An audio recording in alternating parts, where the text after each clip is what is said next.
നമസ്കാരം. ഇടുക്കി നെറ്റ് വാർത്തകളിലേക്ക് സ്വാഗതം. Idukki net news live. Idukki net news live നിങ്ങൾക്കായി അവതരിപ്പിക്കുന്നത് കെജിസ് ജ്വല്ലറി, കോട്ടയംകട, തൊടുപുഴ, കട്ടപ്പന, അടിമാലി, നെടുങ്കണ്ടം. ഇന്നത്തെ പ്രധാന വാർത്തകളിലേക്ക്. ന്യൂസ് ഹെഡ്ലൈൻ നിങ്ങൾക്കായി സമർപ്പിക്കുന്നത് കെജിസ് ജ്വല്ലറി, കോട്ടയംകട, തൊടുപുഴ, കട്ടപ്പന, അടിമാലി, നെടുങ്കണ്ടം. കോടതികളും വ്യവഹാരങ്ങളും ഇല്ലാതാകുന്ന കാലത്തെക്കുറിച്ചാണ് ഇനി നാം ചിന്തിക്കേണ്ടതെന്ന് ഹൈക്കോടതി ജഡ്ജ് ജസ്റ്റിസ് കെ ഹരിലാൽ. സമ്പൂർണ്ണ സാക്ഷരർ എന്നഹങ്കരിക്കുന്ന മലയാളികൾക്കിടയിലാണ് കുടുംബ ബന്ധങ്ങൾ ഏറ്റവും അധികം തകരുന്നതെന്നും കെ ഹരിലാൽ. നിരോധിത പാൻ ഉൽപ്പന്നങ്ങൾ മിഠായിയുടെ രൂപത്തിൽ വിൽപ്പനയ്ക്ക്. മൈ പാൻ മസാല കാൻഡി എന്ന പേരിലാണ് ലഹരി മിഠായി വിപണിയിലെത്തിയിരിക്കുന്നത്. സ്കൂൾ കോളേജ് വിദ്യാർത്ഥികളാണ് പ്രധാനമായും ഇതിന്റെ ഉപഭോക്താക്കൾ. എലിവിഷം കഴിച്ച് ഗർഭിണിയായ വീട്ടമ്മ ആത്മഹത്യ ചെയ്തു. പുളിയമ്മല ഹരിജൻ കോളനിയിൽ അൽഫോൺസ് കവിത ദമ്പതികളുടെ മകൾ ഇന്ദിരയാണ് മരിച്ചത്. ഭർത്താവിന്റെ പീഡനം സഹിക്കവയ്യാതെയാണ് ഇന്ദിര ആത്മഹത്യ ചെയ്തതെന്ന് ബന്ധുക്കൾ. മുല്ലപ്പെരിയാർ അണക്കെട്ടിലെ ജലനിരപ്പ് 130 അടിയായി ഉയർന്നു. അണക്കെട്ടിൽ നിന്ന് തമിഴ്നാട് കൊണ്ടുപോകുന്ന വെള്ളത്തിന്റെ അളവ് കുറച്ചതോടെയാണ് ജലനിരപ്പ് ഉയർന്നത്. വൃഷ്ടിപ്രദേശത്ത് കനത്ത മഴ തുടരുന്നു. ഏലം ലേല കേന്ദ്രങ്ങളിൽ ഏജൻസികൾ ഇടനിലക്കാരായി നിന്ന് കർഷകരെ ചൂഷണം ചെയ്യുന്നു. ഏലത്തിന്റെ വിലയിടിവിന് പിന്നിൽ ലേല കേന്ദ്രത്തിലെ ജീവനക്കാരും ഏജൻസികളും തമ്മിലുള്ള അവിശുദ്ധ കൂട്ടുകെട്ടാണെന്നും ആരോപണം. വിശദമായ വാർത്തകളിലേക്ക്. കോടതികളും വ്യവഹാരങ്ങളും ഇല്ലാതാകുന്ന കാലത്തെക്കുറിച്ചാണ് ഇനി നാം ചിന്തിക്കേണ്ടതെന്ന് ഹൈക്കോടതി ജഡ്ജ് ജസ്റ്റിസ് കെ ഹരിലാൽ. സമ്പൂർണ്ണ സാക്ഷരർ എന്ന് അഹങ്കരിക്കുന്ന മലയാളികൾക്കിടയിലാണ് കുടുംബ ബന്ധങ്ങൾ ഏറ്റവും അധികം തകരുന്നതെന്നും കെ ഹരിലാൽ അഭിപ്രായപ്പെട്ടു. കട്ടപ്പനയിൽ ആരംഭിച്ച ജുഡീഷ്യൽ ഫസ്റ്റ് ക്ലാസ് മജിസ്ട്രേറ്റ് കോടതിയുടെ ഉദ്ഘാടനം നിർവഹിച്ച് സംസാരിക്കുകയായിരുന്നു അദ്ദേഹം.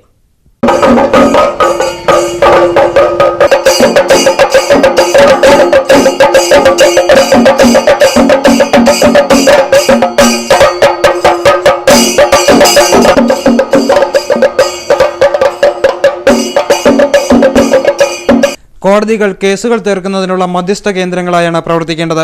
രാജ്യം അനുദിനം വികസിക്കുന്നുവെന്ന് അഭിമാനിക്കുമ്പോഴും കോടതികളിലെത്തുന്ന കേസുകളുടെ എണ്ണത്തിലുണ്ടാകുന്ന വർധന പരിഷ്കൃത സമൂഹത്തിന് ഭൂഷണമല്ലെന്ന് ജസ്റ്റിസ് കെ ഹരിലാൽ അഭിപ്രായപ്പെട്ടു. കേസുകൾ വർദ്ധിക്കാതിരിക്കണമെങ്കിൽ ജനങ്ങളുടെ ചിന്തകളിൽ മാറ്റമുണ്ടാവണം.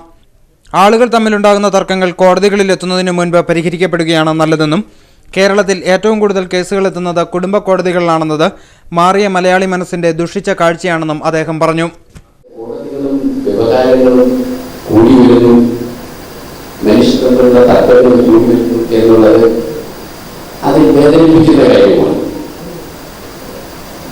കോടതികൾ മനുഷ്യന്റെ തർക്കങ്ങൾക്ക് പരിഹരിക്കുന്നതിനുള്ള തത്വങ്ങളിലേക്ക് കോടതികൾ ആവശ്യമുണ്ടെന്ന് നമ്മുടെ ആത്യന്തികമായ ലക്ഷ്യം കോടതികൾക്ക് തന്നെ ആവശ്യമില്ലാത്ത ഒരു കാലഘട്ടത്തിലേക്ക് എത്തിച്ചേരണമെന്നുള്ളതാണ്. മനുഷ്യർ സാഹോദര്യത്തോടും സന്തോഷത്തോടും കൂടി ജീവിക്കുകയും മനുഷ്യന് ക്ഷമ, സഹിഷ്ണുത തുടങ്ങിയ ശീലങ്ങൾ, സ്നേഹം, ഇത്തരം തുടങ്ങിയ അടിസ്ഥാന മൂല്യമുള്ള ഒരു ജീവിതക്രമം ചിട്ടപ്പെടുത്തുകയാണെങ്കിൽ തർക്കങ്ങൾ കുറയും, കോടതികളുടെ തന്നെ ആവശ്യമില്ലാതെ വരും. ചടങ്ങിൽ കേരള ഹൈക്കോടതി ജഡ്ജി ജസ്റ്റിസ് അബ്രഹാം മാത്യു അധ്യക്ഷനായിരുന്നു.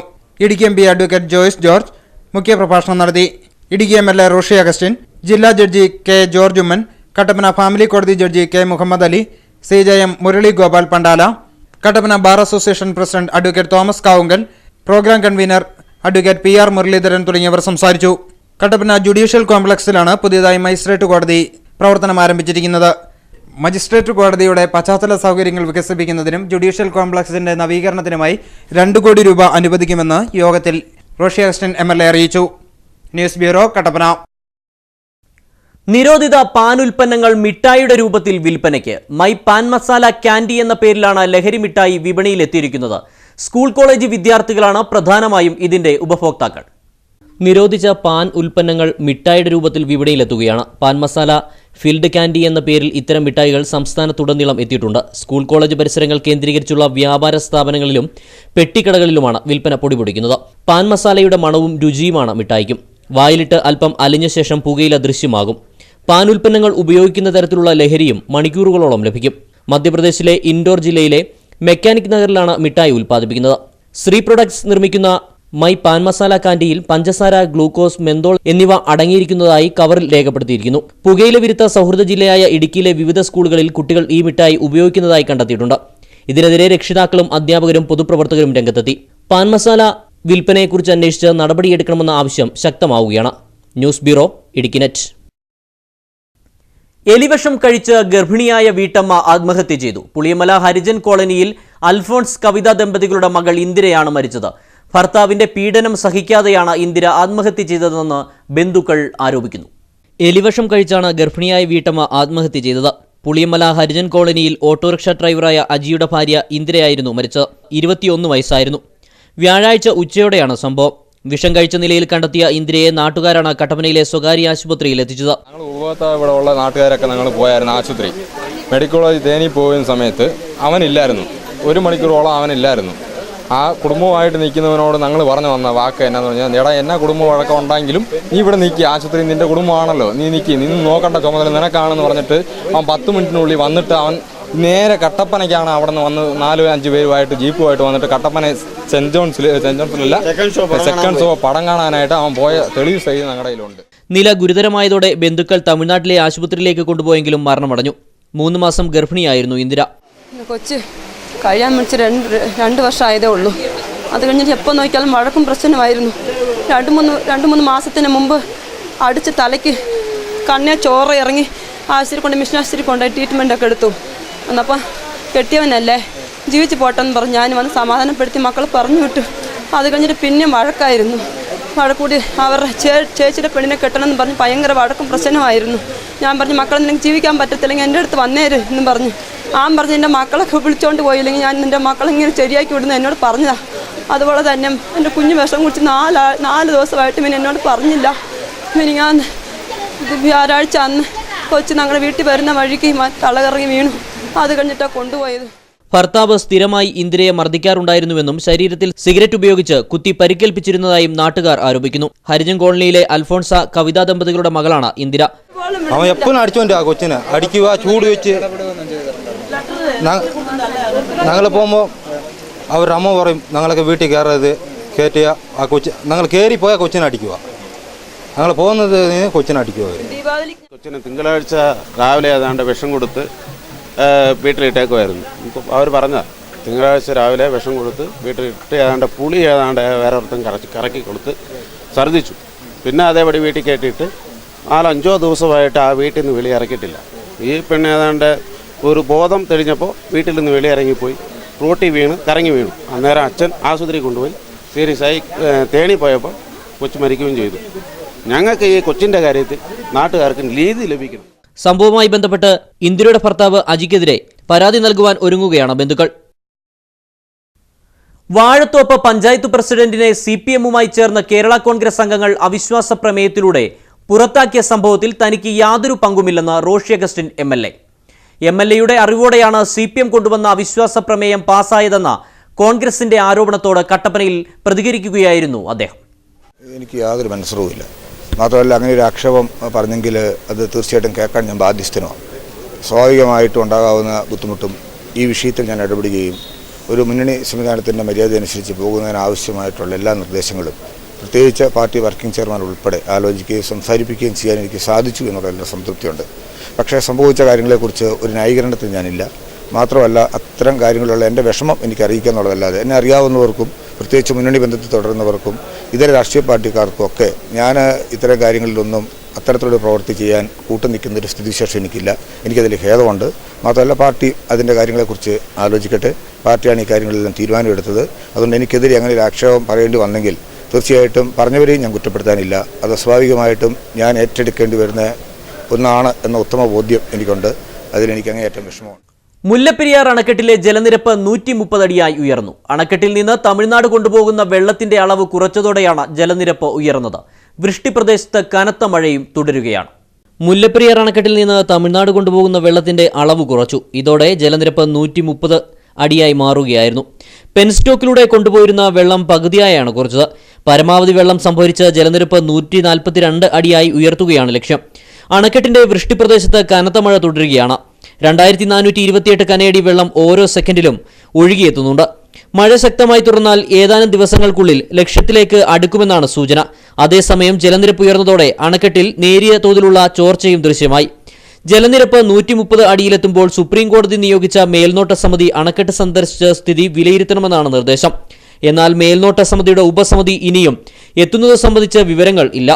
ഇന്നലെ അണക്കെട്ടിന്റെ പരിസരത്ത് 7.2 മില്ലിമീറ്ററും തേക്കടിയിൽ 7.6 മില്ലിമീറ്ററും മഴയാണ് രേഖപ്പെടുത്തിയത്. ഇനി ഒരു ചെറിയ ഇടവേളയ്ക്ക് ശേഷം ഏലം ലേല കേന്ദ്രങ്ങളിൽ ഏജൻസികൾ ഇടനിലക്കാരായി നിന്ന് കർഷകരെ ചൂഷണം ചെയ്യുകയാണ്.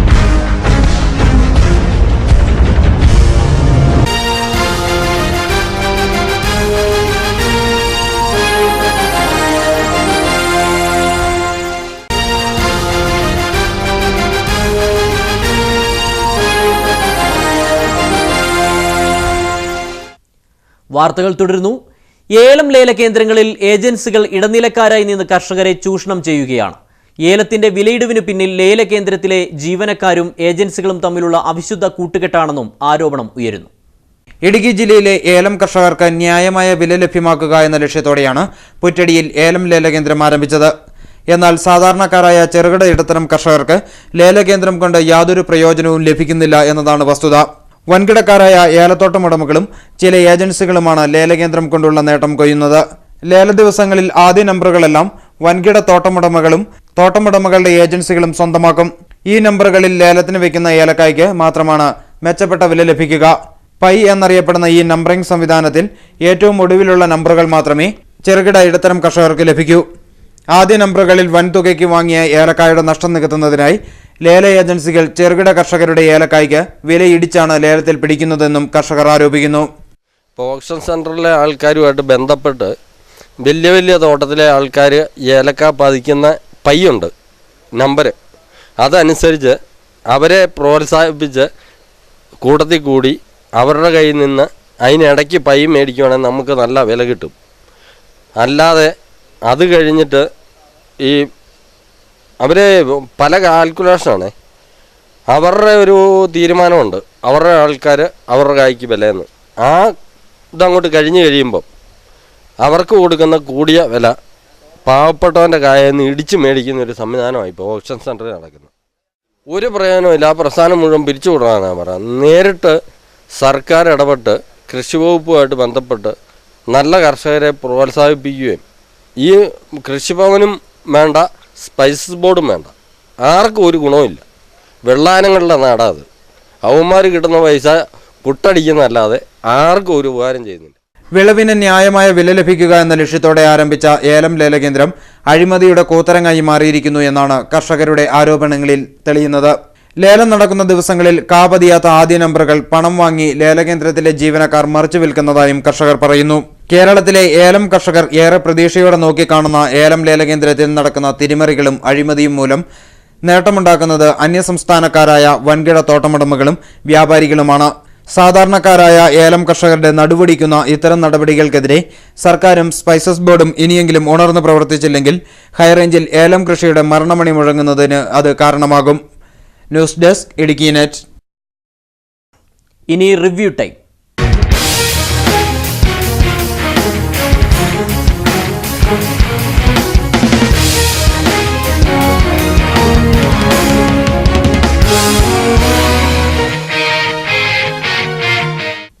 ഏലം ലേല കേന്ദ്രങ്ങളിൽ ഏജൻസികൾ ഇടനിലക്കാരായി നിന്ന് കർഷകരെ ചൂഷണം ചെയ്യുന്നു. ഏലത്തിന്റെ വിലയിടിവിന് പിന്നിൽ ലേലകേന്ദ്രത്തിലെ ജീവനക്കാരും ഏജൻസികളും തമ്മിലുള്ള അവിശുദ്ധ കൂട്ടുകെട്ടാണെന്നും ആരോപണം ഉയരുന്ന ഒരു സാഹചര്യമാണ് നിലവിലുള്ളത്. ഈ സാഹചര്യത്തിൽ ഈ വാർത്തയുമായി കൂടുതൽ വിവരങ്ങളുമായി നമ്മോടൊപ്പം ചേരുകയാണ് ഞങ്ങളുടെ റിപ്പോർട്ടർ KM സിനോബി ന്യൂസ് സെന്ററിൽ നിന്നും. സിനോബി, എന്തെല്ലാമാണ് ഇതുമായി ബന്ധപ്പെട്ട കൂടുതൽ വിശദാംശങ്ങൾ? സൂര്യലാൽ, ഇടുക്കി ജില്ലയുടെ ഹൈറേഞ്ച് മേഖലയിലാണ് ഏലം കൃഷി ഏറ്റവും കൂടുതലുള്ളത് എങ്കിൽ പോലും നമുക്കറിയാം ഇവിടുത്തെ ഏലത്തോട്ട ഉടമകളിൽ വൻകിട ഏലത്തോട്ടങ്ങളുടെ ഉടമസ്ഥരിൽ കൂടുതൽ ആളുകളും തമിഴ്നാട്ടിൽ നിന്നുള്ള വലിയ തോട്ടമുടമകളാണ്. അതുപോലെ തന്നെ ലേലകേന്ദ്രങ്ങളിൽ നിന്നടക്കം ഏലക്ക വാങ്ങുന്ന ആളുകൾ എന്ന് പറയുന്നത് ഉത്തരേന്ത്യക്കാരായിട്ടുള്ള വ്യാപാരികളാണ്. ഈ രണ്ട് ആളുകൾക്കും വലിയ തോതിലുള്ള നേട്ടം ലേലകേന്ദ്രത്തിൽ നിന്ന് ഉണ്ടാകുമ്പോൾ, ലേലകേന്ദ്രം മൂലമുണ്ടാകുമ്പോൾ സാധാരണക്കാരായിട്ടുള്ള ചെറുകിട കർഷകർ, കൂടുതലും മലയാളി ഏലം കർഷകർ എന്ന് പറയുന്നത് ചെറുകിട കർഷകർ അല്ലെങ്കിൽ ഇടത്തരം കർഷകരാണ്. ഇത്തരം ആളുകൾക്ക് ലേലകേന്ദ്രം കൊണ്ട് വലിയ പ്രയോജനങ്ങളൊന്നും ലഭിക്കുന്നില്ല എന്നുള്ളതാണ് ഇപ്പോൾ പുറത്ത് നമ്മൾ കൊണ്ടുവന്നിരിക്കുന്ന ഈ വാർത്തയിലൂടെ വ്യക്തമാകുന്നത്. വൻകിട തോട്ടമുടമകളും അതുപോലെ തന്നെ വൻകിട വ്യാപാരികളും അന്യസംസ്ഥാനങ്ങളിൽ നിന്നെത്തുന്ന വലിയ വ്യാപാരികളും ചേർന്ന് വൻകിട തോട്ടമുടമകളുടെ ഏലക്കായ്ക്ക് നല്ല വില നൽകുകയും അതോടൊപ്പം തന്നെ ചെറുകിട തോട്ടങ്ങളിൽ നിന്നും അല്ലെങ്കിൽ ഇടത്തരം തോട്ടങ്ങളിൽ നിന്നും എത്തിക്കുന്ന ഏലക്ക വലിയ തോട്ടമുടമകളുടെ ഏലക്ക വാങ്ങിയതിൻ്റെ നഷ്ടം നികത്തുന്നതിന് വേണ്ടി വളരെ വില കുറച്ച് വാങ്ങുകയും ഇത് ലേലകേന്ദ്രത്തിൽ ഓപ്ഷന് വെക്കുമ്പോൾ ഈ ഏലക്ക അവിടെ കുറഞ്ഞ വിലയ്ക്ക് വിറ്റിട്ട് പോകേണ്ട ഒരു അവസ്ഥയിലേക്ക് ചെറുകിട ഇടത്തരം തോട്ടമുടമകൾ എത്തിച്ചേരുന്ന ഒരു സ്ഥിതിയാണ് ഇപ്പോൾ ലേലകേന്ദ്രം വഴി ഉണ്ടായിക്കൊണ്ടിരിക്കുന്നത്.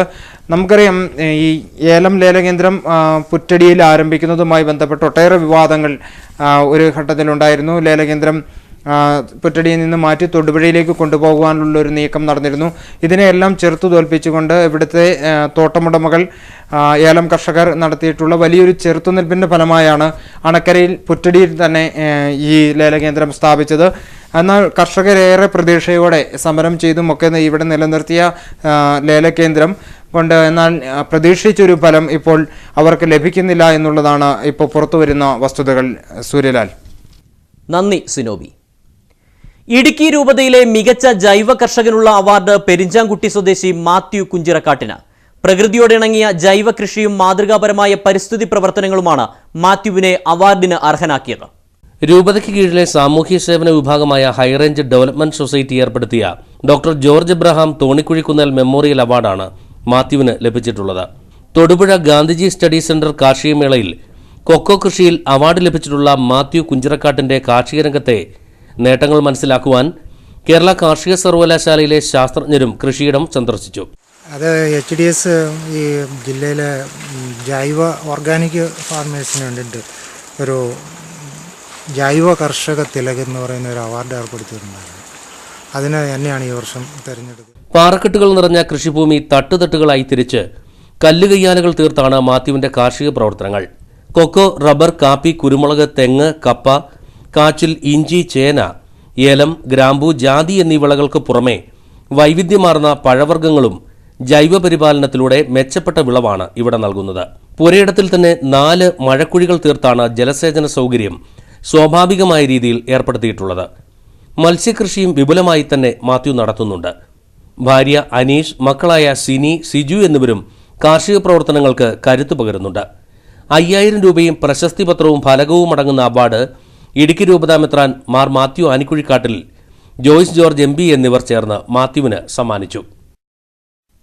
മുക്കുടം ഗവൺമെന്റ് ഹൈസ്കൂളിൽ ഹരിത സ്വാന്തനം പദ്ധതിക്ക് തുടക്കമായി. പരിസ്ഥിതി സംരക്ഷണവും ജൈവ പച്ചക്കറി ഉൽപാദനവും ലക്ഷ്യമിട്ടാണ് നല്ല നാളേക്കു വേണ്ടി പദ്ധതി ആരംഭിച്ചിരിക്കുന്നത്.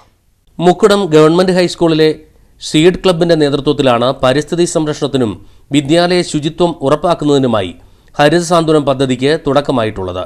സ്കൂൾ വളപ്പിലെ മുഴുവൻ വൃക്ഷങ്ങളും ഔഷധസസ്യങ്ങളുടെയും പേരുവിവരം രേഖപ്പെടുത്തി പ്രദർശിപ്പിച്ചുകൊണ്ടാണ് ഹരിത സാന്ത്വനം പദ്ധതിക്ക് തുടക്കമിട്ടത്. വിദ്യാലയത്തിലെ പച്ചക്കറിത്തോട്ടങ്ങൾ വഴി ജൈവ പച്ചക്കറികൾ ഉൽപ്പാദിപ്പിക്കുന്നതിനുള്ള ശ്രമങ്ങളും ആരംഭിച്ചിട്ടുണ്ട്. സ്കൂളിന്റെ പരിസര ശുചീകരണ പ്രവർത്തനങ്ങളുടെ സമാപനവും ഹരിത സാന്ത്വനം പരിപാടിയുടെ ഭാഗമായി തന്നെ നടന്നു. PTA പ്രസിഡന്റ് MS സുരേന്ദ്രന്റെ അധ്യക്ഷതയിൽ ചേർന്ന സമ്മേളനത്തിൽ ഹെഡ്മിസ്ട്രസ് ജലജമ്മ പദ്ധതിയുടെ ഉദ്ഘാടനം നിർവഹിച്ചു. പ്രശസ്ത കവിയും സാമൂഹ്യ പ്രവർത്തകനുമായ ആന്റണി മുനിയറ മുഖ്യപ്രഭാഷണം നടത്തി. Seed coordinator G. Christopher, PTA vice president OK Shaji, KN Suresh, Beena Sibi, അധ്യാപകരായ NR കണ്ണൻ, ബ്ലെസി, ബിജി K. ആൻഡ്രൂസ്, സൈന, നാൻസി, ബിന്ദു, ദീപ, സുനിത, അനൂപ്, റിൻസി എന്നിവർ പരിപാടികൾക്ക് നേതൃത്വം നൽകി. കട്ടപ്പന അശോക ജംഗ്ഷനിൽ വെയിറ്റിംഗ് ഷെഡ് കയ്യേറി തട്ടുകട നടത്തുന്നതായി ആരോപണം. വൈകിട്ട് 6 മണിക്ക് ശേഷം കാത്തിരിപ്പ് കേന്ദ്രം ജനങ്ങൾക്ക് പ്രയോജനപ്പെടുന്നില്ല എന്നാണ് ആക്ഷേപം. കട്ടപ്പന അശോക ജംഗ്ഷനിൽ HMDA ഓഫീസിന് സമീപത്തായുള്ള വെയിറ്റിംഗ് ഷെഡാണ് കയ്യേറി തട്ടുകട നടത്തുന്നതായി ആക്ഷേപമുയരുന്നത്. 6 മണിക്ക് ശേഷം വെയിറ്റിംഗ് ഷെഡ് യാത്രക്കാർക്ക് പ്രയോജനപ്പെടുന്നില്ല എന്നും ആരോപണമുയരുന്നു.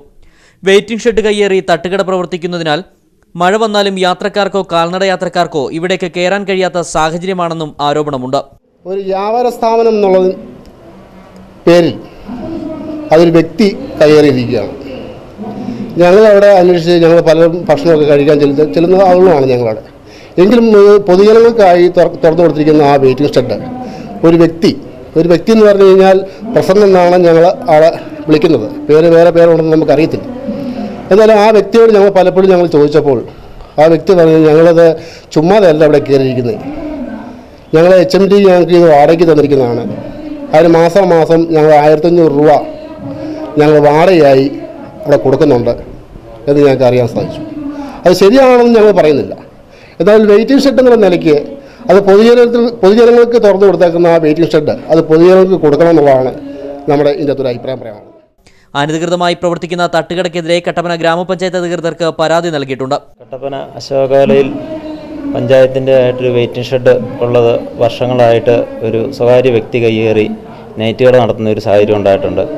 അപ്പോൾ ഇത് പൊതുജനങ്ങൾക്ക് ഉപകാരപ്രദമായ രീതിയിൽ ആ നൈറ്റ് കട അവിടുന്ന് ഒഴിവാക്കിക്കൊണ്ട് ഈ വൈകുന്നേരങ്ങളിലും മറ്റു സമയങ്ങളിലുമൊക്കെ ബസ് കാത്ത് നിൽക്കാനും ഒക്കെ ആയിട്ട് ആ അശോകാല ഭാഗത്ത് എല്ലാവരും ആശ്രയിക്കുന്ന ഒരു സ്ഥലം എന്ന് പറയുന്നത് വെയിറ്റിംഗ് ഷെഡാണ്. എന്നാൽ സന്ധ്യാകുന്ന സമയമാകുമ്പോഴത്തേന് ഈ നൈറ്റ് കട നടത്തുന്ന വ്യക്തി ഇവിടെ വന്ന് ഈ ആളുകളെ അവിടുന്ന് ഇറക്കി വിട്ടിട്ട് പുള്ളിയുടെ വ്യാപാരം അവിടെ ചെയ്യുന്ന ഒരു സാഹചര്യം ഉണ്ടായിട്ടുണ്ട്. രാത്രികാലങ്ങളിൽ ഇവിടെ മദ്യപിക്കുവാൻ അവസരം കൊടുക്കുകയും സമീപത്ത് മാലിന്യങ്ങൾ നിക്ഷേപിക്കുന്നതായും പരാതി ഉയർന്നിട്ടുണ്ട്. കട്ടപ്പന വെള്ളയാംകുടി ഉദയ പബ്ലിക് ലൈബ്രറിയുടെ 30ാം വാർഷികവും മംഗൾയാൻ വിജയകുതിപ്പിന്റെ ആഘോഷവും കട്ടപ്പന സർവീസ് സഹകരണ ബാങ്ക് ഓഡിറ്റോറിയത്തിൽ വെച്ച് നടന്നു. പരിപാടിയിൽ ജോണിക്കുട്ടി ഒഴികയിൽ ക്ലാസ് നയിച്ചു.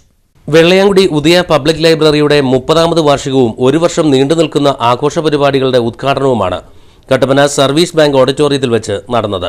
ശാസ്ത്ര സാങ്കേതിക രംഗത്ത് ലോകരാഷ്ട്രങ്ങളെപ്പോലും അത്ഭുതപ്പെടുത്തിക്കൊണ്ട് ഇന്ത്യയുടെ ബഹിരാകാശ പര്യവേഷണ പേടകം മംഗളയാൻ ആദ്യ ശ്രമത്തിൽ തന്നെ ചൊവ്വയുടെ ഭ്രമണപഥത്തിൽ എത്തിയതിന്റെ വിജയാഘോഷത്തിന്റെ ഭാഗമായി മേഖലയിലെ സ്കൂൾ വിദ്യാർത്ഥികൾക്കായി ക്വിസ് പ്രോഗ്രാമുകളും സംഘടിപ്പിച്ചിരുന്നു. വാർഷികാഘോഷ പരിപാടികളുടെ ഉദ്ഘാടന ചടങ്ങിൽ ഇന്ത്യ ശാസ്ത്രവും പരിസ്ഥിതിയും മനുഷ്യനും എന്ന വിഷയത്തെ ആസ്പദമാക്കി പ്രൊഫസർ ജോണിക്കുട്ടി ജെ ഒഴികയിൽ പ്രബന്ധാവതരണം നടത്തി.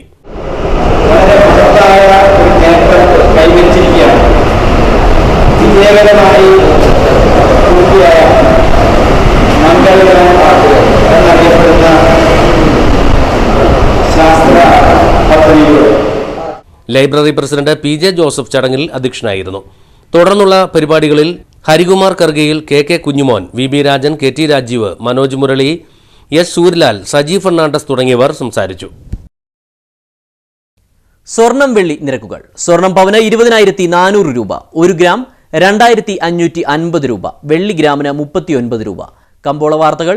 ഏലം കൂടിയ വില 700, കുറഞ്ഞ വില 650. കുരുമുളക് കിലോഗ്രാമിന് 660 രൂപ, കാപ്പി 135 രൂപ, റബ്ബർ 110 രൂപ, ഗ്രാമ്പു 950 രൂപ, കൊക്കോ 45 രൂപ, ജാതി 300 രൂപ, ജാതിപത്രി കൂടിയ വില 1000, കുറഞ്ഞ വില 750. പ്രധാന വാർത്തകൾ ഒരിക്കൽ കൂടി. കോടതികളും വ്യവഹാരങ്ങളും ഇല്ലാതാകുന്ന കാലത്തെക്കുറിച്ചാണ് ഇനി നാം ചിന്തിക്കേണ്ടതെന്ന് ഹൈക്കോടതി ജഡ്ജ് ജസ്റ്റിസ് K ഹരിലാൽ. സമ്പൂർണ്ണ സാക്ഷരർ എന്നഹങ്കരിക്കുന്ന മലയാളികൾക്കിടയിലാണ് കുടുംബ ബന്ധങ്ങൾ ഏറ്റവും അധികം തകരുന്നതെന്നും K ഹരിലാൽ. നിരോധിത പാൻ ഉൽപ്പന്നങ്ങൾ മിഠായിയുടെ രൂപത്തിൽ വിൽപ്പനയ്ക്ക്. മൈ പാൻ മസാല കാൻഡി എന്ന പേരിലാണ് ലഹരി മിഠായി വിപണിയിലെത്തിയിരിക്കുന്നത്. സ്കൂൾ കോളേജ് വിദ്യാർത്ഥികളാണ് പ്രധാനമായും ഇതിന്റെ ഉപഭോക്താക്കൾ. എലിവിഷം കഴിച്ച് ഗർഭിണിയായ വീട്ടമ്മ ആത്മഹത്യ ചെയ്തു. പുളിയമ്മല ഹരിജൻ കോളനിയിൽ അൽഫോൺസ് കവിത ദമ്പതികളുടെ മകൾ ഇന്ദിരയാണ് മരിച്ചത്. ഭർത്താവിന്റെ പീഡനം സഹിക്കവയ്യാതെയാണ് ഇന്ദിര ആത്മഹത്യ ചെയ്തതെന്ന് ബന്ധുക്കൾ. മുല്ലപ്പെരിയാർ അണക്കെട്ടിലെ ജലനിരപ്പ് 130 അടിയായി ഉയർന്നു. അണക്കെട്ടിൽ നിന്ന് തമിഴ്നാട് കൊണ്ടുപോകുന്ന വെള്ളത്തിന്റെ അളവ് കുറച്ചതോടെയാണ് ജലനിരപ്പ് ഉയർന്നത്. വൃഷ്ടിപ്രദേശത്ത് കനത്ത മഴ തുടരുന്നു. ഏലം ലേല കേന്ദ്രങ്ങളിൽ ഏജൻസികൾ ഇടനിലക്കാരായി നിന്ന് കർഷകരെ ചൂഷണം ചെയ്യുന്നു. ഏലത്തിന്റെ വിലയിടിവിന് പിന്നിൽ ലേല കേന്ദ്രത്തിലെ ജീവനക്കാരും ഏജൻസികളും തമ്മിലുള്ള അവിശുദ്ധ കൂട്ടുകെട്ടാണെന്നും ആരോപണം. വാർത്തകൾ കഴിഞ്ഞു. നമസ്കാരം.